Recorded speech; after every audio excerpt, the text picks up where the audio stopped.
Hola, salut à tous. Bon, aujourd'hui, retour sur le lac avec le Zodiac. Ça fait super longtemps que je ne l'ai pas sorti. Et on a une nouveauté aujourd'hui, c'est le moteur avant.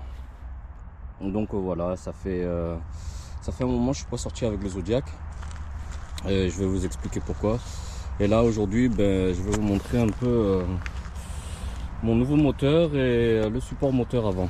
Alors en gros, si vous voulez, ça fait des années que moi je voulais un moteur avant sur le Zodiac, mais malheureusement il n'existait pas de support moteur, ou sinon c'était des bricolages un peu qu'on trouvait sur internet, mais il n'y avait jamais rien de très explicatif. Et puis il y a 1 an ou 2 ans, il y a une société qui a sorti des supports moteurs qui étaient vachement bien, mais qui coûtaient quand même assez cher, aux alentours de 450 €.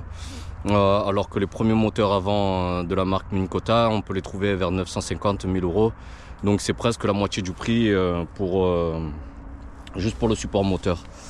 Et puis voilà, j'ai fait un peu mes recherches. J'ai trouvé quelqu'un qui avait fait déjà lui aussi un support moteur fabriqué par lui-même. Donc du coup, je me suis un peu renseigné, je me suis lancé moi aussi. Et puis voilà. Là, ça fait la 5e, 6e sortie que je fais avec, et je suis super satisfait. Et je vais vous montrer un peu mon montage, enfin mon bricolage. Alors en gros, il n'y a rien de compliqué, hein. J'ai pris des patchs. Pour les supports moteurs qu'on trouve sur les flottubes ou autres. Et j'en ai collé 2 là, 2 là et 2 là. Voilà, par-dessus j'ai mis un renfort, tout simplement. J'ai recollé un autre renfort. Et voilà le fameux support moteur que je me suis fabriqué. Du coup, c'est tout con, hein. C'est une planche en alu que j'ai pris. Enfin, une planche en alu, un banc en alu utilisé pour les Zodiac. Que j'ai mis des tasseaux en dessous, avec des pattes de fixation, vous voyez, avec des pattes de fixation qu'on utilise en charpenterie. Et voilà. Et tout simplement, je l'ai posé, je l'ai pris en... Je voulais l'inox, mais c'était assez cher, donc du coup j'ai trouvé de l'alu. Ça va très bien aussi. Et donc voilà, je vais l'installer et je vais vous montrer un peu la mise en place. Et voilà, le support moteur est posé. Comme vous voyez, j'ai juste pris les tasseaux que je vous ai montré tout à l'heure. J'ai enquillé une tige. Là, j'ai mis une tige filetée. Là au-dessus et de l'autre côté aussi. Le seul truc que je me suis fait un peu avoir, c'est ce côté-là. Parce que quand j'ai voulu préparer la tige filetée, évidemment, j'ai pas pensé, mais l'espace il passait pas. Donc du coup, j'ai mis à l'intérieur une entretoise, et ça c'est 2 vis différentes que après j'ai juste à visser tout simplement à la main. Ça tient très bien. Donc voilà. Là dessus j'ai mis une plaque rapide pour le support moteur. Et là c'est le gyroscope qui est livré avec, que je vous expliquerai un peu plus tard les fonctionnalités du gyro. Bon, je vais mettre le moteur, vous allez voir.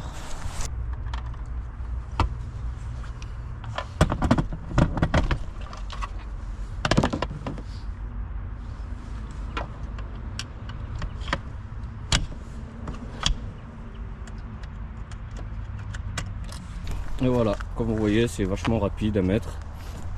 Et ça tient très bien. Le seul hic, voilà, le seul truc que j'ai pas pensé, enfin non pas que j'ai pas pensé, mais que j'ai un peu galéré, c'est que je voulais bien le mettre dans l'axe, vous voyez, de l'avant du moteur, de la proue, pour pouvoir pour éviter que la tête du moteur dépasse et qu'on sait jamais, quand je vais en bordure, ça tape.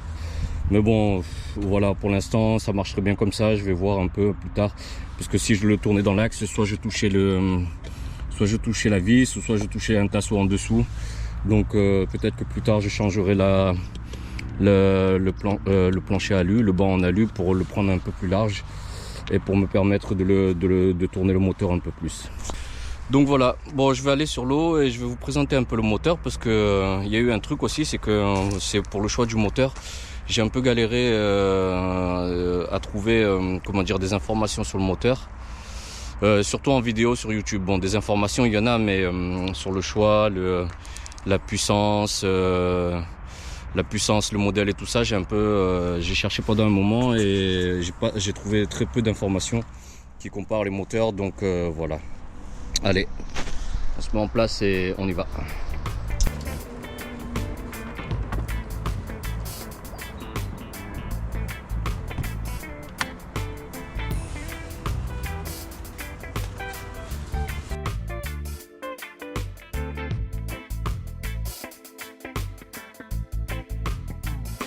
Bon voilà, ça fait 1 heure, on est sur l'eau.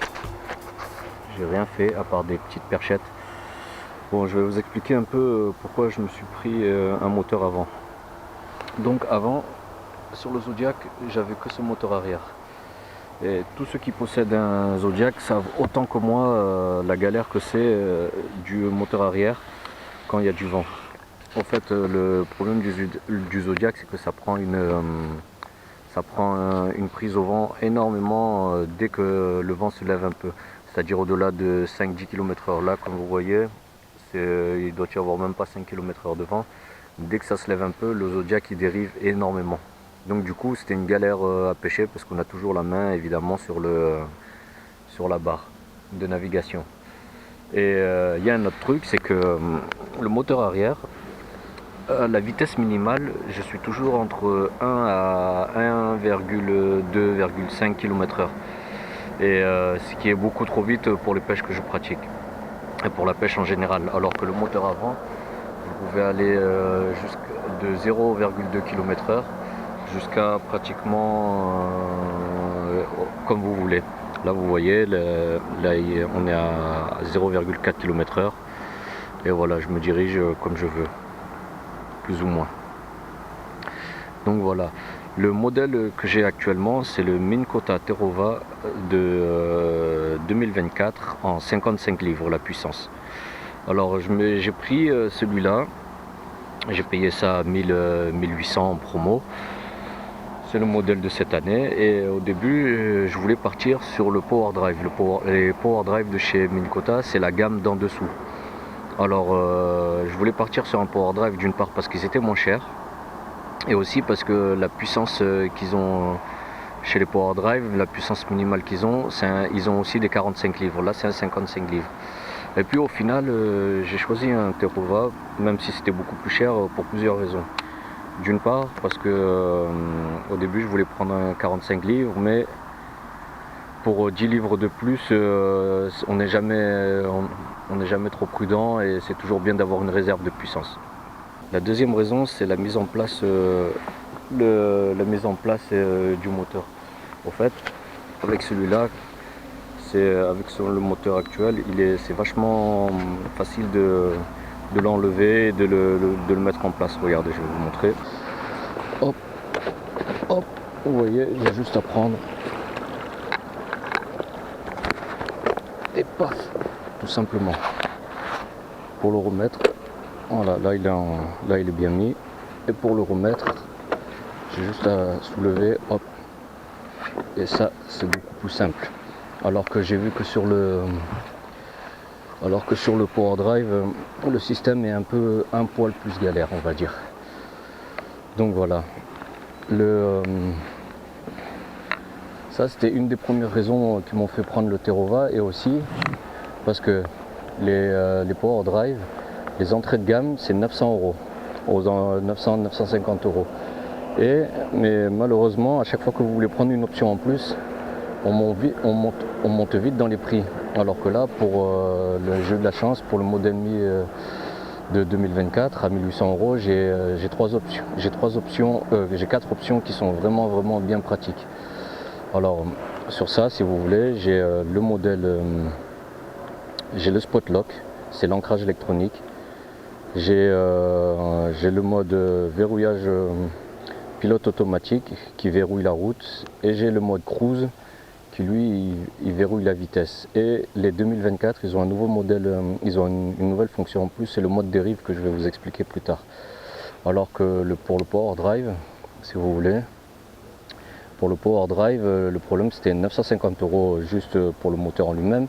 Puis si vous voulez le Spot-Lock ou l'ancrage électronique, c'était 1100 € en plus. Plus si je voulais le mode cruise ou le mode pilotage automatique, il fallait évidemment encore à chaque fois rajouter. Donc au final, ça faisait presque 1500 €, quelque chose comme ça. 1400 € avec le GPS intégré. Là, il a le GPS intégré et en plus, on a le gyroscope qui permet de se décaler avec le Spot-Lock. Et au final, si vous voulez, je me suis rendu compte que bon, pour la différence de prix, même si c'est une différence de 300-400 €, au moins lui il a toutes les options d'un coup et je regretterai pas plus tard si je voulais le faire évoluer quoi. En plus comme je vous disais, lui il a le gyroscope. Normalement ça, bon, je le mettrai plus tard, il doit aller à l'arrière et il vous permet de, par exemple si vous êtes ancré, de pouvoir vous décaler d'une cinquantaine de centimètres sur la gauche, de la droite à l'avant ou à l'arrière. Donc voilà. Alors il a quelques autres options en plus. On peut enregistrer des points GPS et évidemment aussi des routes. Ça c'est bien parce que du coup si vous pouvez prendre votre tracé et aller en aller comme au retour, garder la même route. J'ai jamais essayé donc pour l'instant je peux pas trop vous dire ce que ça donne. Les moteurs Minn Kota, vous pouvez également les associer au sondeur Humminbird. Bon, moi j'ai un Lowrance donc c'est mort, mais par exemple si vous voulez associer ça au moteur à votre sondeur, ça vous permet de garder des contours, de pouvoir pêcher des routes, des points et il y va tout seul. Ça c'est vraiment bien aussi. Donc voilà, je l'ai depuis quelques temps, là ça doit faire la 6e ou 7e sortie que je fais avec.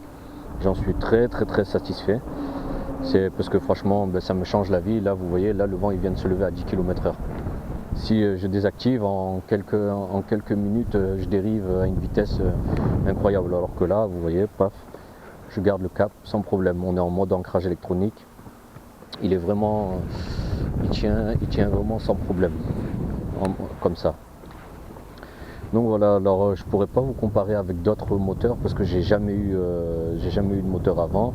C'est totalement un confort de pêche. Ça vous permet de mieux pêcher, de plus vous concentrer sur la pêche. Vous n'êtes pas là à chercher à avoir la main sur la barre de navigation tout le temps.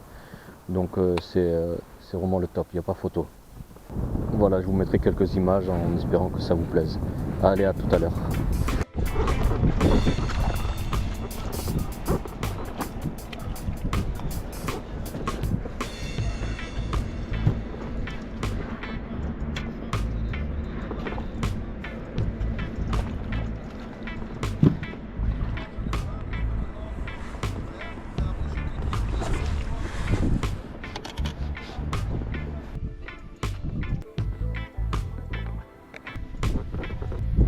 Voilà, petit boucher du jour.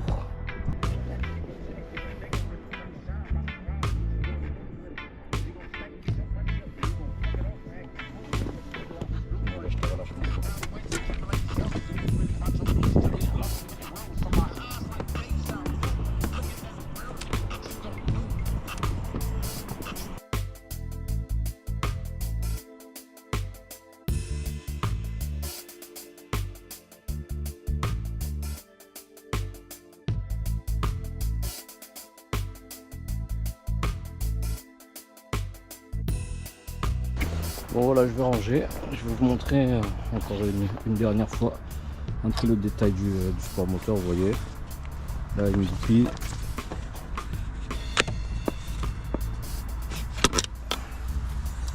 Une attache rapide.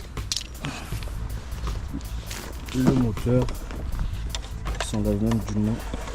Vous voyez. Hop. Donc voilà exactement comment il se présente. Vous voyez.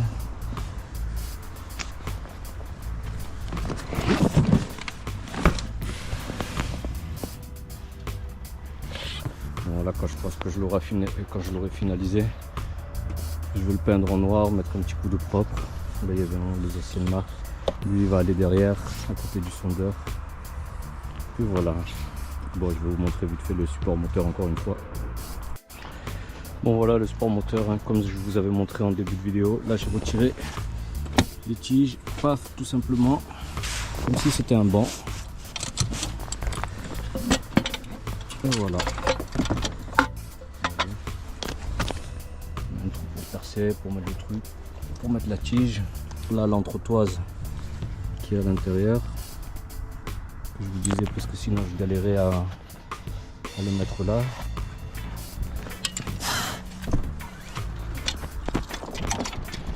Voilà, tout simplement pour plier. Une fois plié, il ressemble à ça. Et voilà, rien de bien complexe en réalité. Juste du matériel et un peu de patience. Donc voilà.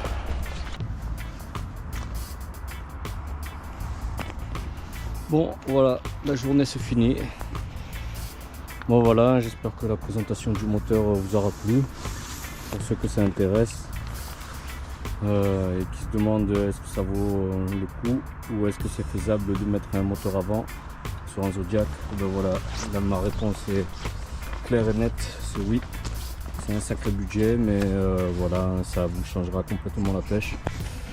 Et si ça intéresse des gens pour voir un peu plus en détail le support moteur, ben, vous me dites et je vous ferai peut-être une vidéo sur la fabrication du support. Enfin voilà. Allez, à plus messieurs dames.